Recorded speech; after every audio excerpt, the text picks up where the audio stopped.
Alrighty, time to start with the POPGOES Finale, only a demo. And this is a pretty short game. It's pretty late, so I want to be hopefully be done with this relatively quick. So yeah, let's just begin.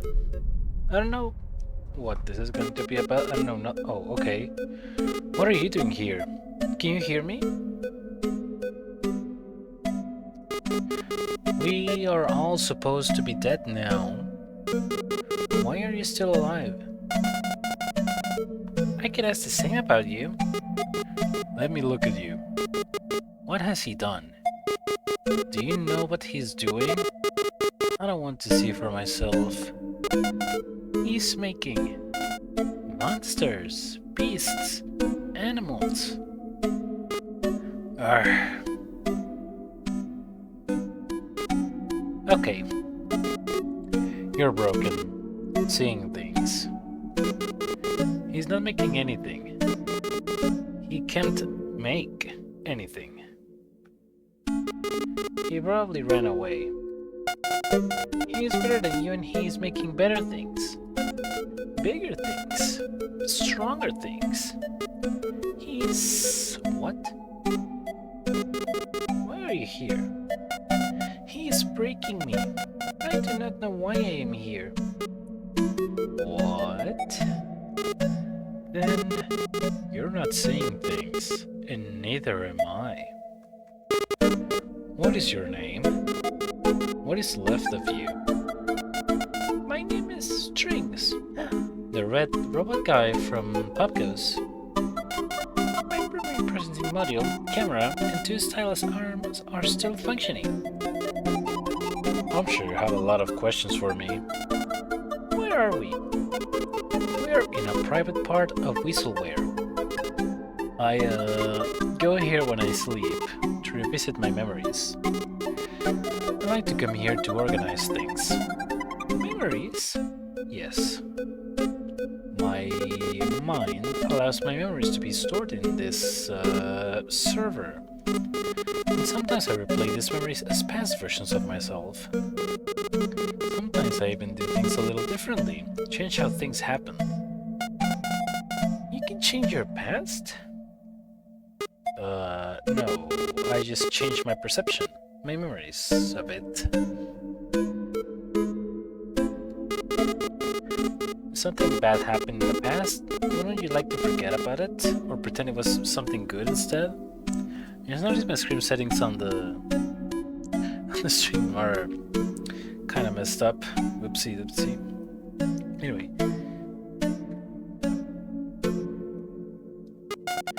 I think I would like to learn from my mistakes. Oh, trust me, I would want to as well. But when you are this old, sometimes the best thing is to just let go and pretend things were always good. So who is this grey guy? Say, are you stuck here? I would like to be left alone. How are you alive? My heart may have stopped, but my mind is keeping my brain alive. A little longer than I would have wanted, but I'm using my time here the best I can. I'm technically not dead. What are you doing now? You're asking a lot of questions. I see your curiosity is still in order. I no longer have curiosity. You don't? It seemed like you did. Well, I am revisiting my memories. The ones I would much rather not experience again. Are you going to pretend? I'm going to pretend that things went the way they should have, yes. I don't think you should do that. Pretending to win does not sound like a success to me. I suppose it's not, but it's the best I can do. Accept your past. Lose with dignity. Pretending that things were good is like believing that it never happened at all. Well, I can't die like that. Would you want to leave this world knowing that your past is full of weakness and failure? That everything you've tried to do, or tried to be, has ended in sadness and loss? I would like to leave this world knowing that my father was not a coward. You are really pushing it. Interesting. What do you think I should do then? You're the only witness to all of this. So if you want to be the judge of what is and what isn't a failure, then how do I win? Accept your mistakes. Maybe experience your past again to be reminded of what made you who you are today. Huh. You think I can do that?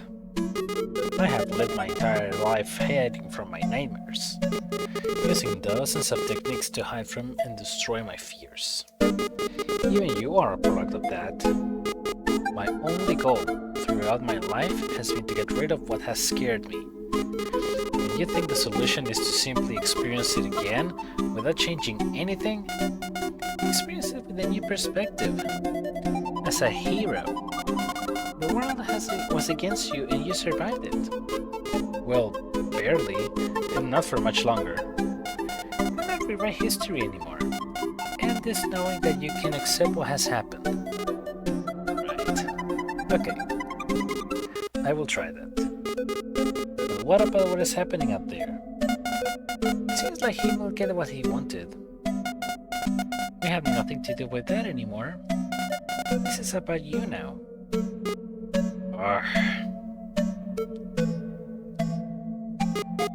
How much power do you have left?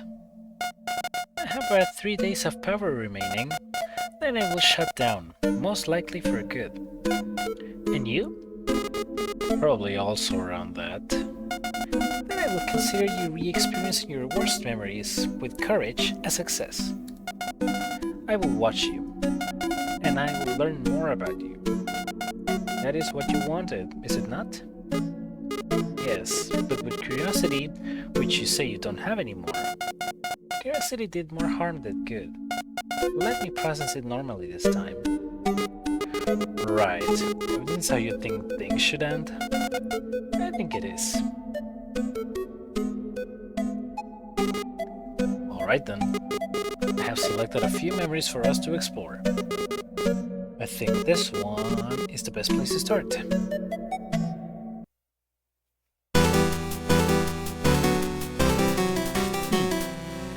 Day 1, entering and breaking.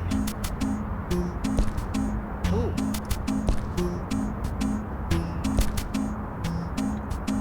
Jeremy, I went into a staff room. You can see a cork board from here.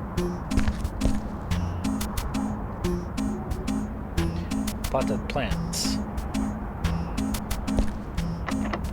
It's locked. Pastor Fredbear telling me to eat their food. Looks like I went into some kind of storage room. I'm at Fredbear's. It's a family diner, I guess is it.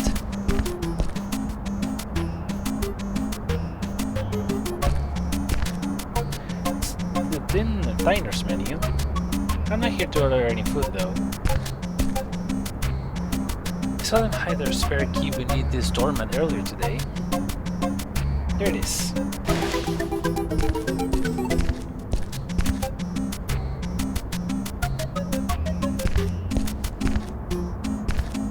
Alright. We have one key. This is a really pretty looking game though. I just hope this is the right key. I still can't believe I'm doing this. It's open.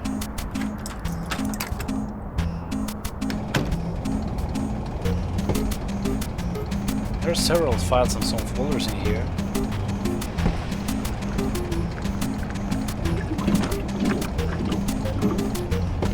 Okay then. A glass cabinet with lots of books and stationery inside.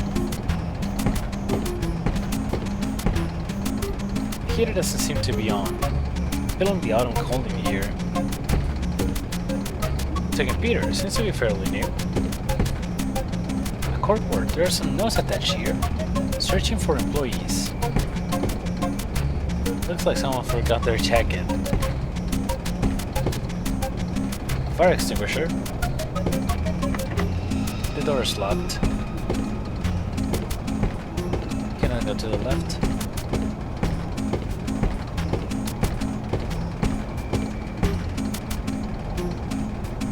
trophy for second place. Seems a bit strange to me that the display won among all these first prizes. Oh, there seems to be something inside of it. Another key. Nice.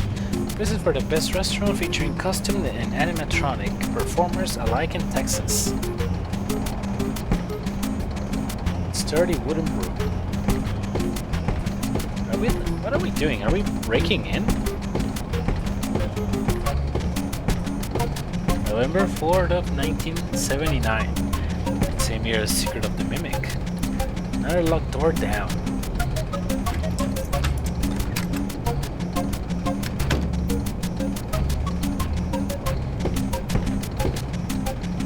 Some yanking through Fedware.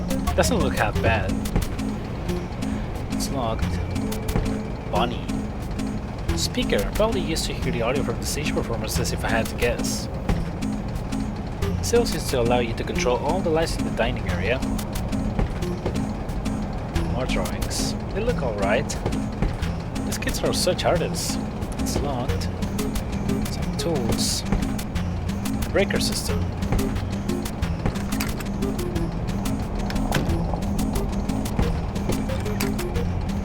Wait. No. Might as well check what's in here. I gotta how to operate spring lock suits. I have no idea what that is. Better stay ignorant. Bonnie costume? It's a new version of Bonnie. A bird and a fox. These costumes give me the creeps. Me too, Jeremy. Me too.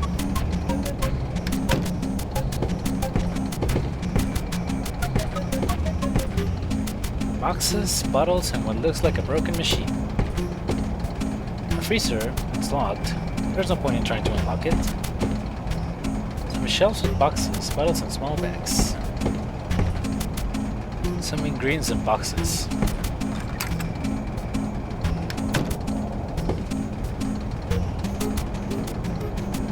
What the?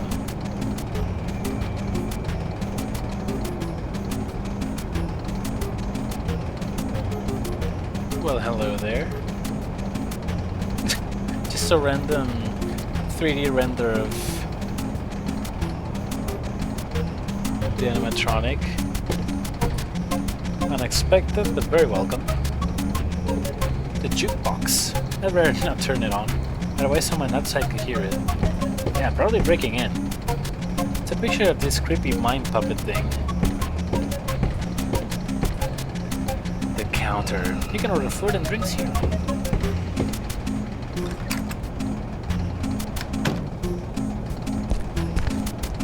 Sink filled with cutlery. This place looks fairly clean. An oven. Looks a bit rusty. Let's see what's inside here. Another key? I wonder where this one might fit. Better they keep keys in the kitchen. There still seems to be some food in here. Yummy. Garbage, trash, rubbish. Nothing else of interest in this kitchen.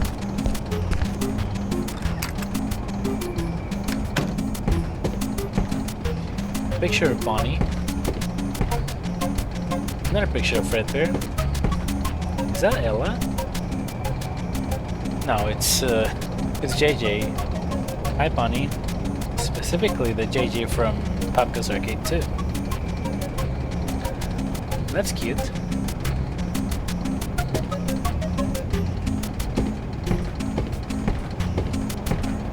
Where does this key fit?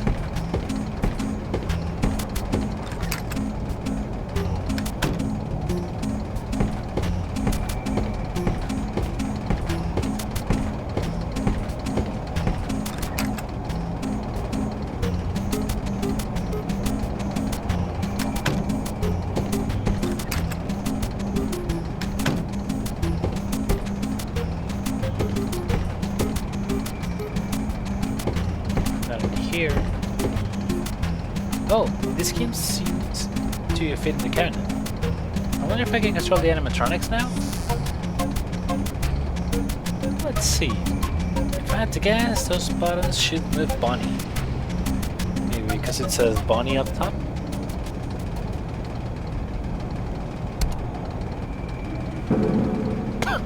Okay. Bye, JJ. Uh-oh. What's happening? Am I supposed to go where Bunny is? Or am I making a big mistake? What the heck was that?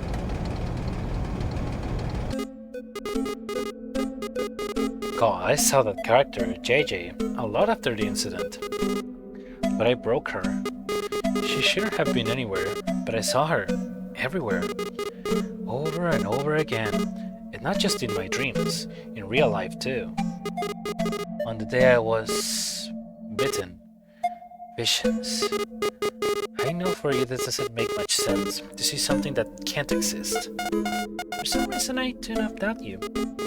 I was desperate to get rid of her. So, when the original version of you ended my fears of that puppet thing, I wanted to try the same method again, for JJ. I built your brother, Buttons.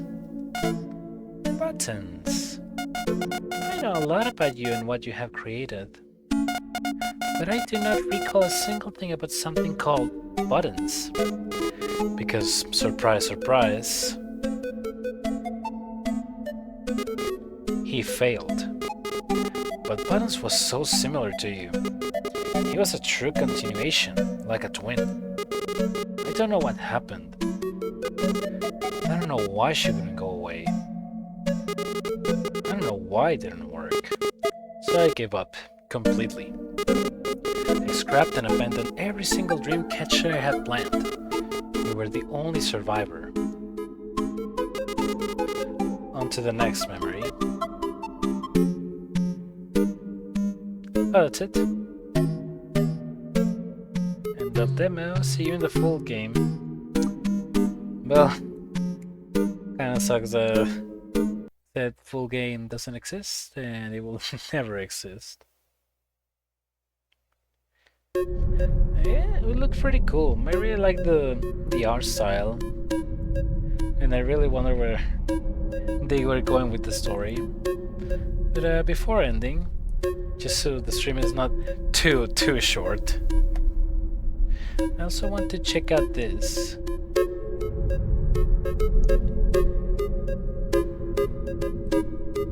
So I need to download it first.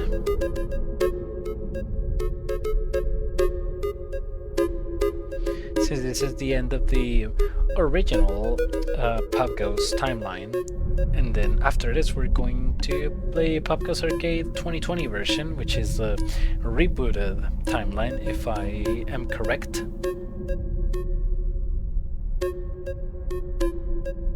Okay.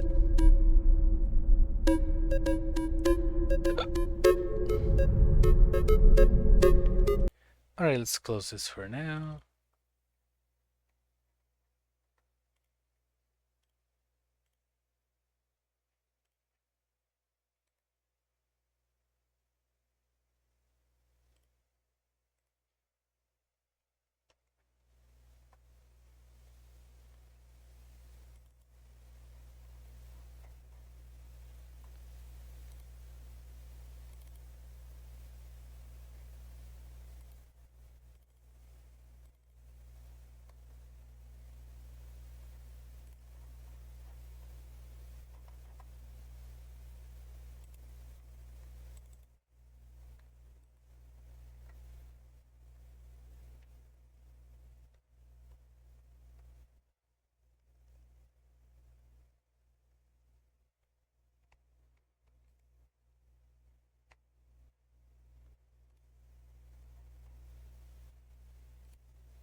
Okay, I guess we can check this out before finishing off.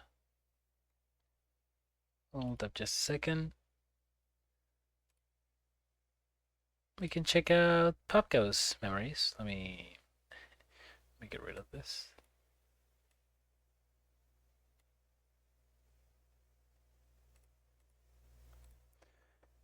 That's much better. Is there any way I can do this full screen? Yeah, okay. Let's see. It's all the memories. POPGOES the Whistle is the frontman animatronic for the POPGOES Pizzeria. During the day, he acts as the announcer, singer, and waiter for the location. The Hey Sports originally belonged to Freddy Fazbear, but was won in an auction by POPGOES creator Fritz Glade. They created POPGOES replacement for a Dreamcatcher ornament, and really created to fight nightmares. He was having enough toy bunny. During POPGOES 1 gameplay, POPGOES the Weasel would travel from room to room, gathering parts of a creation named the Black Rabbit. Yes.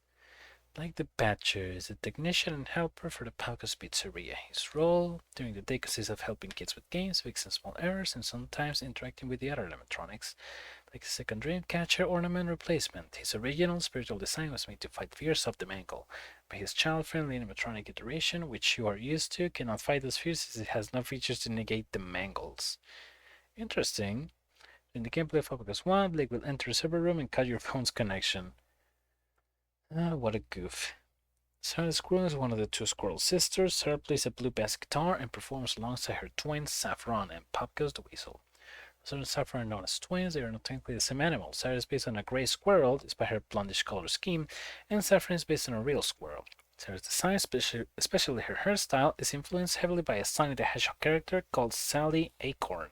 The Sally is actually a chipmunk. In POPGOES 1 gameplay, Sarah and Saffron act as one character with the goal of stealing your phone. Saffron the Squirrel is one of the Squirrel sisters, an animatronic duo based on a gray squirrel and a red squirrel. Saffron is the counterpart to Sarah. Saffron plays a normal guitar while her twin sister plays bass guitar.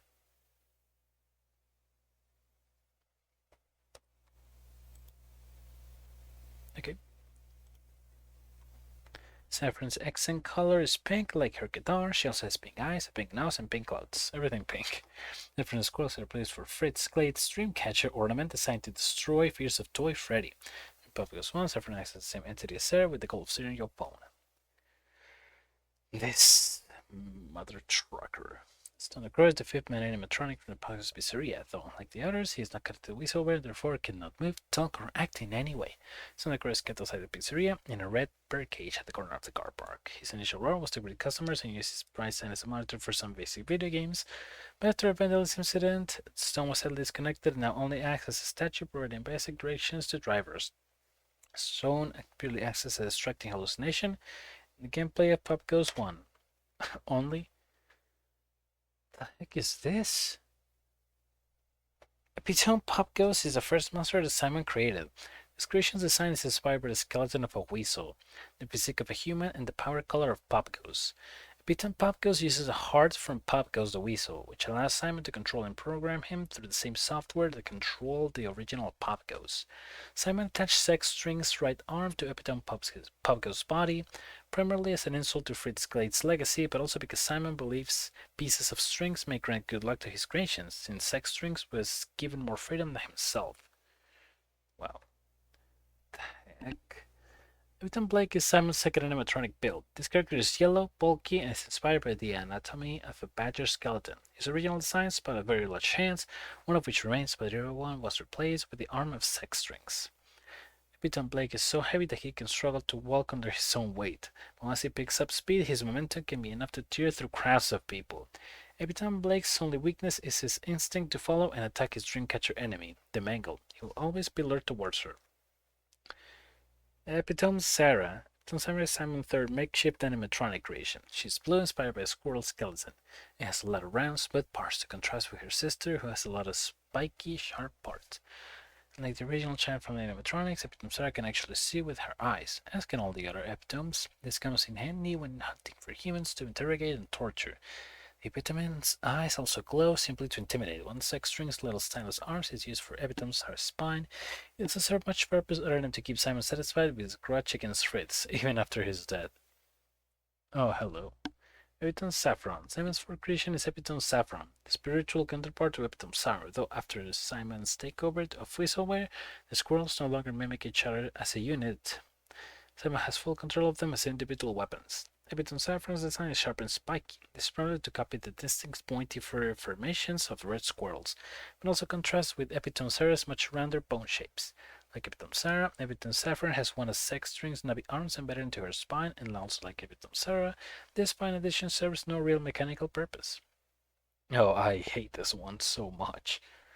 Epitome Stone is the final animatronic in the Epitome lineup. He's the only Epitome that is not based on an anatomy of a mammalian animal. This gives him a very unique silhouette with massive talons, a long beak, single-jointed legs, and simple arms with no fingers. In all iterations of POPGOES 2's gameplay, there's no POPGOES 2. Epitome Stone was the outcast character, with a unique mechanic aside to him. He was also always going to be the final Epitome that you encounter, being introduced in the 5th night. Epitome Stone has makeshift wings, made up of the shark fin shaped plastic pieces that you can see on 6-string spades.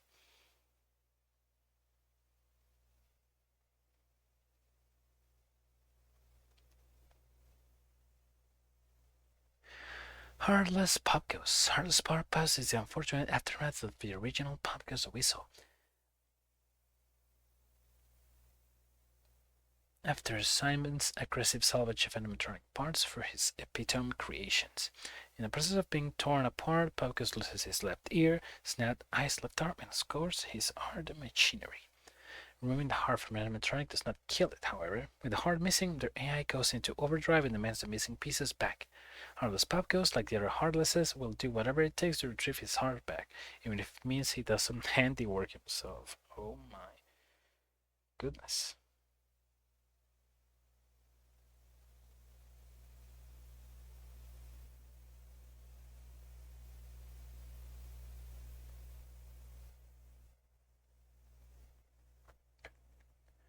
Heartless Blake. Heartless Blake is the second Heartless animatronic, another outcome of Simon's anger towards Frizz, and his desperation for torture weapons to help him with his newfound philosophical ache. Heartless Blake is probably the least disfigured character in the Heartless set, with only missing hand, foot, and a lot of scratches visible. He was the first non-epitome animatronic ever shown during POPGOES 2's development. In the original gameplay of POPGOES 2, the Heartless animatronics did not attack the player, but when they activated, they would double the difficulty of their respective epitome partner. Heartless Sarah is Simon's 3rd robotic victim. Her right arm and leg have been torn off, and the majority of her face has been disfigured. Her torso has also been completely impaled, leaving a visible void in her body.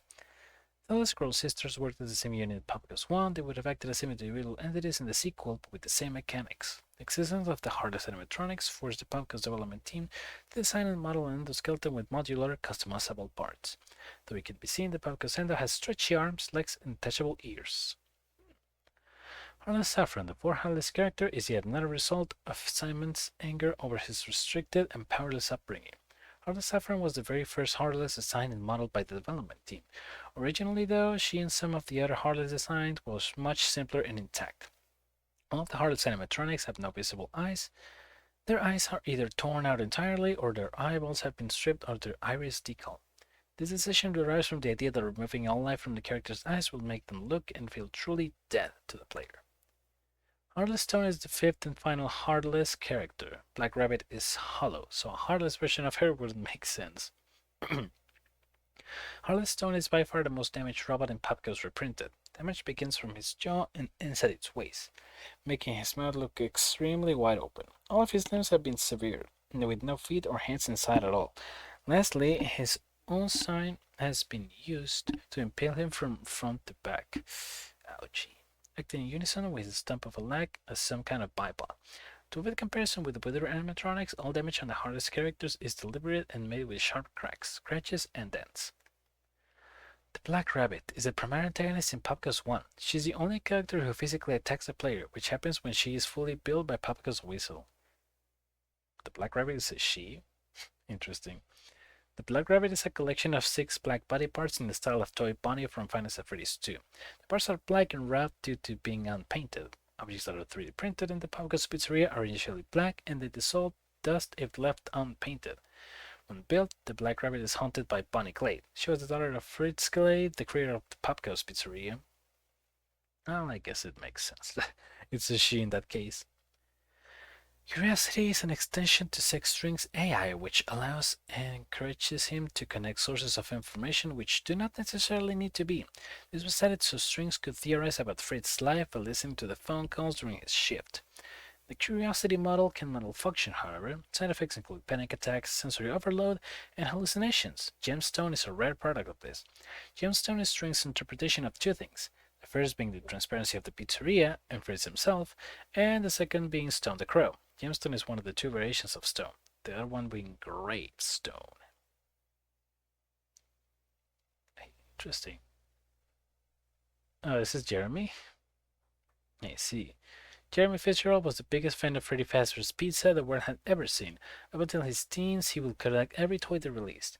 In 1987, Jeremy took a job as a night guard in the new Freddy Fazbear's Pizza during his last shift. He was bitten by an animatronic called Toy Bonnie. Jeremy survived the injuries of the bite, thanks to an anonymous donor of blood. But in order to escape the controversy of the incident, he changed his name to Fritz Glade and moved overseas to England. With a past that continued to haunt him, Fritz became an incredible inventor, making the POPGOES pizzeria. It's an interesting design. It looks very early 2010s internet cartoon style. Dang, Simon is bald?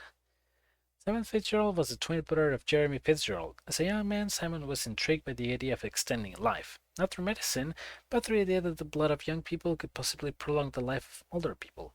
To fuel his research, Simon began capturing children who visited Freddy Fazbear's Pizza, where he worked. He collected their blood and ingested it at regular intervals. That's disgusting, oh my gosh. Simon was always believed to be a negative but lucky person, and Jeremy positive but unlucky. So the luck turned on Simon one day when he was trapped in the spring-lock suit he kept for all those years. Sucks to suck. Oh, that's Bonnie. You already know the story of Bonnie Glade. She wore the mask of her father's worst fear, and he chopped her up with an axe. Ouch. Now for something new. She wanted to die, and she wanted to kill her father.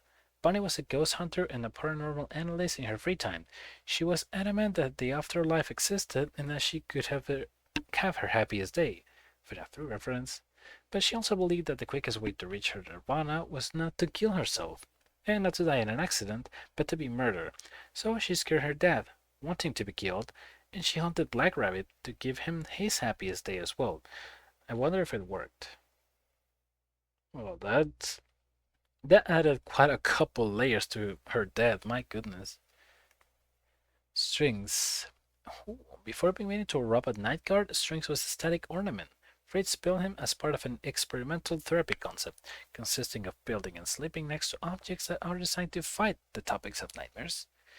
In this case, Strings was designed to fight the puppet, and so he is displayed in a frozen act of pulling black strings. Because of this design, Strings was capable of defeating Fritz's nightmares of the puppet. Despite Strings' design being a success, it seems like Fritz abandoned the other dream catchers in favor of pizzeria animatronics. There is a reason Fritz gave up on the originals, which you may find out soon. Sex Strings. Sex Strings is a robotic upgrade of Strings, which wasn't really an aesthetic ornament designed to fight the rest of the puppets. Sex Strings creates a night guard for the POPGOES Pizzeria, despite it being completely closed throughout this shift. I think that's me. That's me in POPGOES 1. Fritz created Sex Strings to harness the Curiosity module so that he could help Fritz understand his life and misfortune. The Curiosity module allows Sex Strings to come up with theories and connect otherwise unconnected sources of information. As Sex Strings, the name Strings becomes an acronym. Sentient Therapy Robot in Night Guard Simulation. Oh, interesting.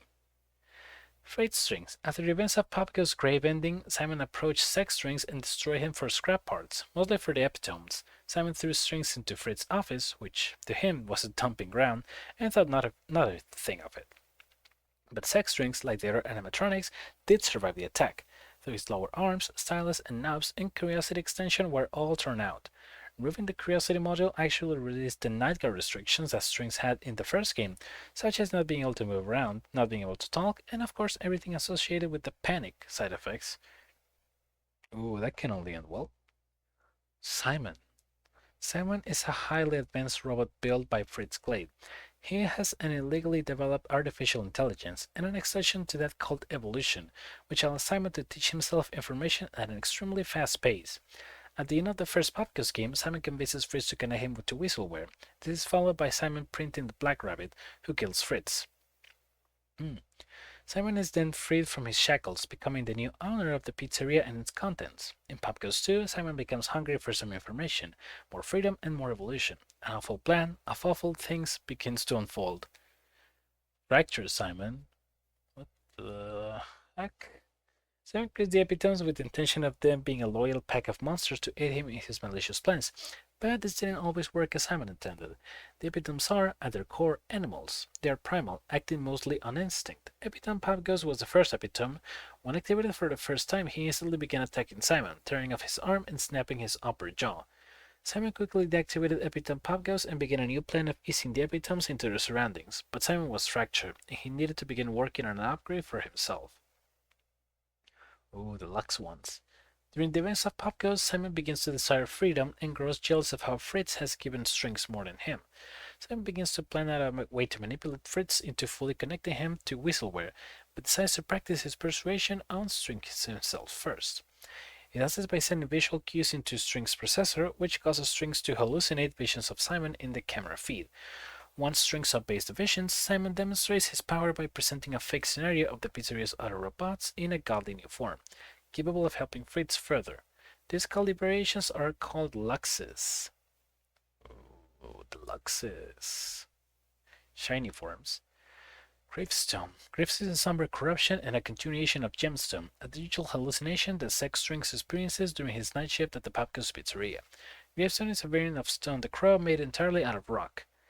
Like how Gemstone represents transparency and a satisfying truth, Gravestone goes one step further, forcing Strings to realize that his creator has died, possibly even because of Strings' actions.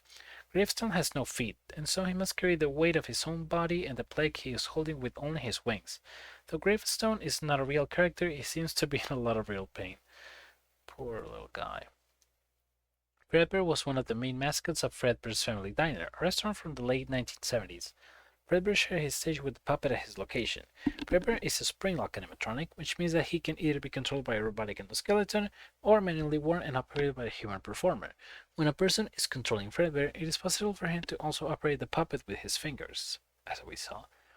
Fredbear and his counterpart Bonnie, retroactively named Spring Bonnie, were also used in locations long after Fredbear's Family Diner closed down. Spring Bonnie, named simply Bonnie originally, was one of the main animatronics of Fredbear's Family Diner. Like his counterpart, he was golden fur and brown accents. He shared his stage with JJ during his time at Fredbear's Family Diner. Like Fredbear, Spring Bonnie has a spring-lock system that allows his shell to be worn by some employees. A Spring Bonnie suit from Fredbear's location was the disguise of choice for the Purple Man, a famous killer who targeted children for the youthful blood.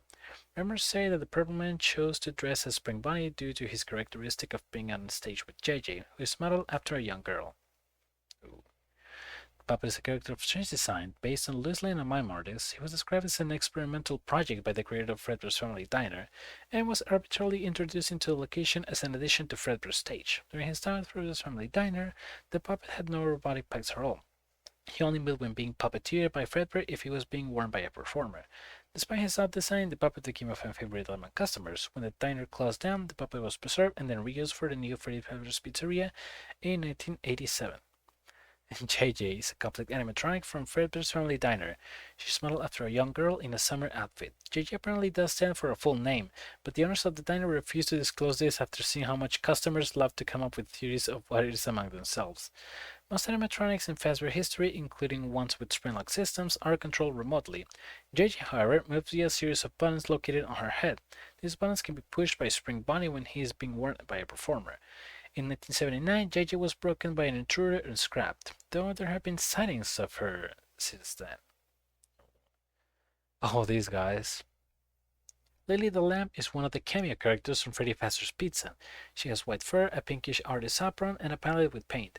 As her design suggests, Lily's location had a large focus on artwork. The pizzeria had lots of painting supplies and areas for customers to use.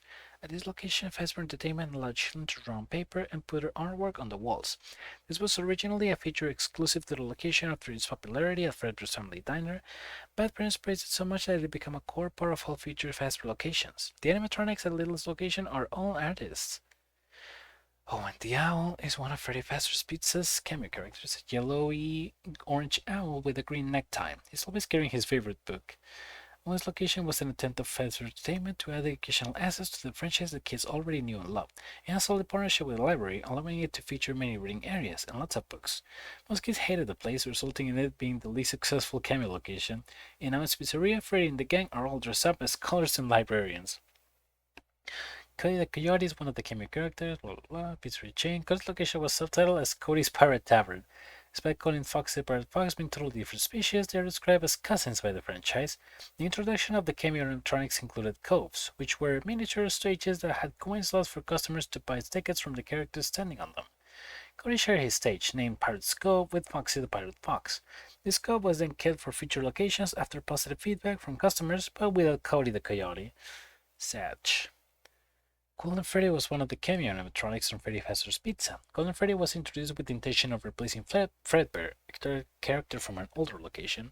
Golden Freddy is the only cameo with a high-quality normal endoskeleton. All of the others use cheap, disposable endoskeleton design, which was later reused for the classic animatronics in the 1993 Freddy Fazbear's Pizza location. Golden Freddy's location was subtitled Golden Freddy's Family and included the original Freddy gang in the normal attire. The animatronics from the pizzeria eventually became the Withered. Ooh, buttons, what the frick? Freddy's fears of the toys consisted of Toy Bonnie, Toy Foxy, Toy Chica, Toy Freddy BB the Puppet, and JJ. The fears of the puppet were quickly conquered after the creation of Strings, and next in line was JJ. Freddy actually had fears of JJ ever since an incident occurred at Fredbear's Family Diner, but she still haunted his mind, causing hallucinations during his night shift at Freddy Fazbear's Pizza years later.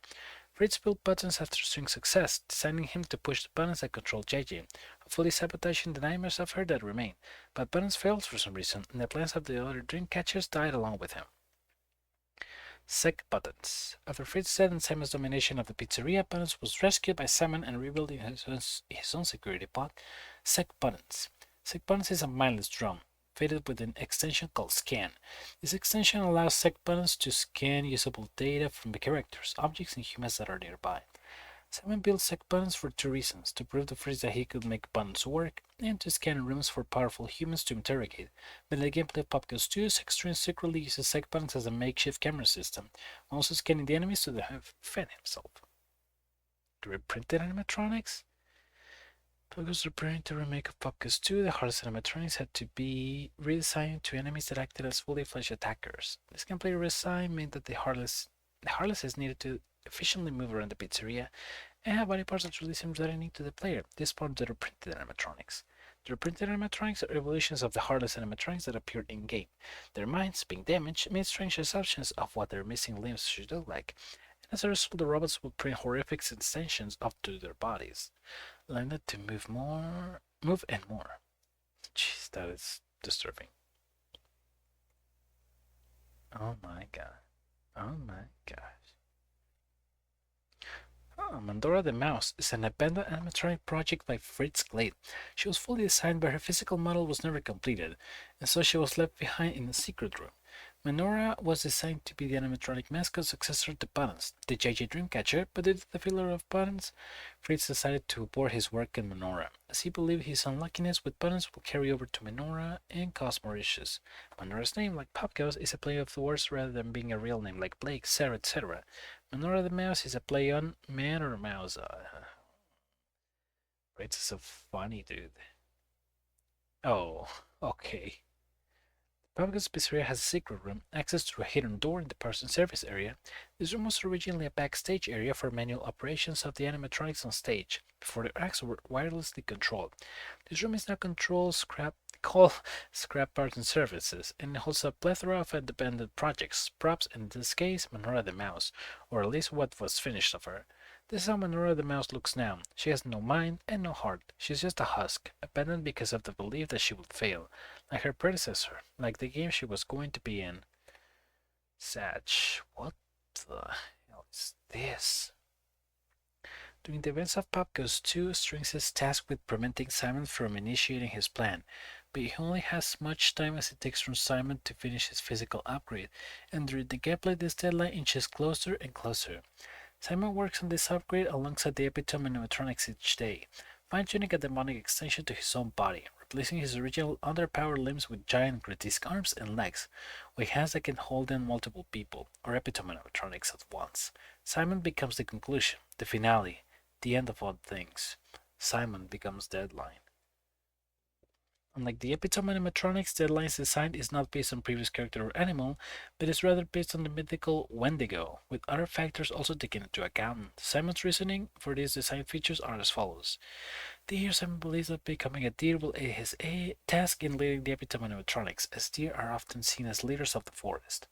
Wendigo, Simon the human, was essentially a makeshift vampire. Simon sees that a worthy upgrade to this will be to become a Wendigo, which are mythical creatures believed to completely devour humans for sustenance. Antlers are a core part of both deer and Wendigo designs. Their antlers actually serve as radio antennae as well. Simon uses these antennae to connect to the epitome animatronics for sight, since Simon cannot see them on his own, to track their progress or to control them completely. The white coloration and deadline represents Simon's obsession with freedom, power, and light. This is something that is also reflected in the design of the Lux animatronics. Black colors are used as an homage to Simon the human's obsession with shadows, being hidden, and his fears to the outside world. Oh my gosh, okay, that's a lot of reading. Okay, this is the last one though. I remember my voice. As Deadline, Simon's plan with the epitomes isn't to rule the world or to kill everyone. Nothing like that. The epitomes are interrogators. Simon just wants to know everything he can about the universe.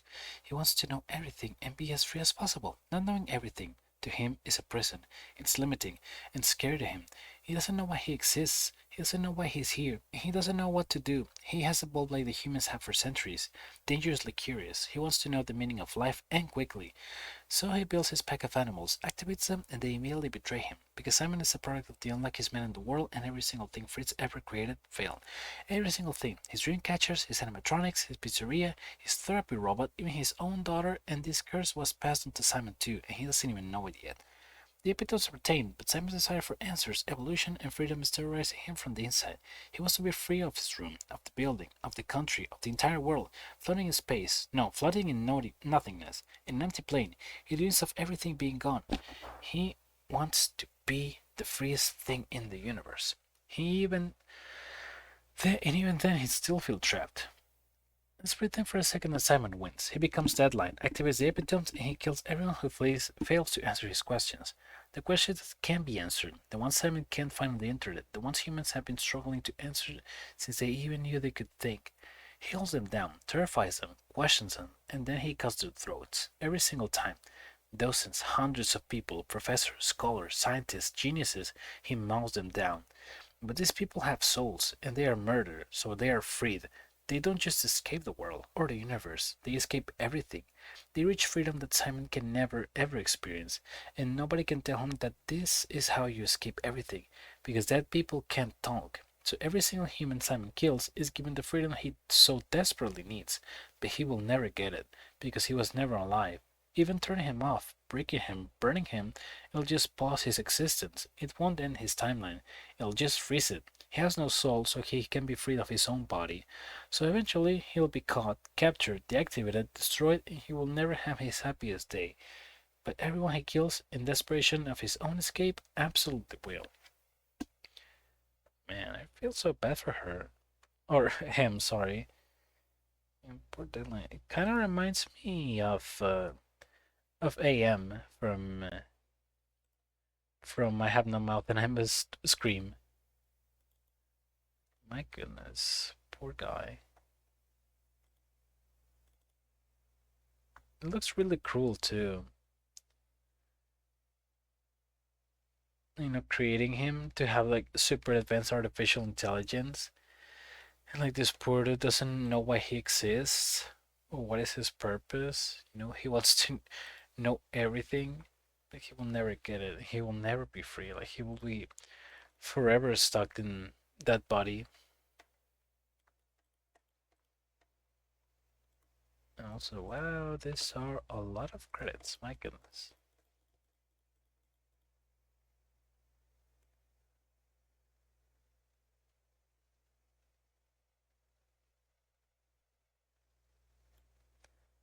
POPGOES Memories, directed, designed, and written by Kane Carter.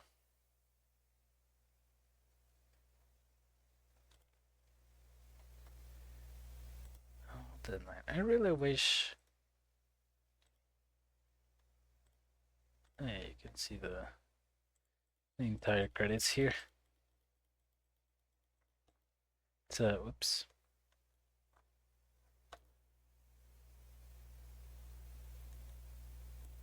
It's pretty long. Yeah, glad I definitely learned quite a bit of lore and part of the story and of the cancelled story for POPGOES because pretty much everything is going to be rebooted.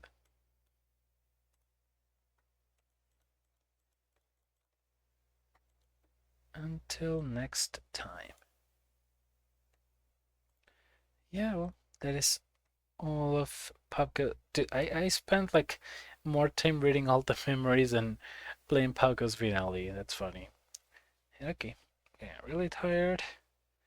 This stream is already longer than I expected it to be, so I'm gonna be ending here. Finally finished everything of the original POPGOES storyline, and I can move on to reboot, starting with POPGOES Arcade from 2020. Getting on the final stretch already, and that is going to be all for tonight then. Thank you everyone so much for watching. Hope you'll have a great rest of your day, and I'll see you next time. Bye, bye, bye, bye. Take care. Good night.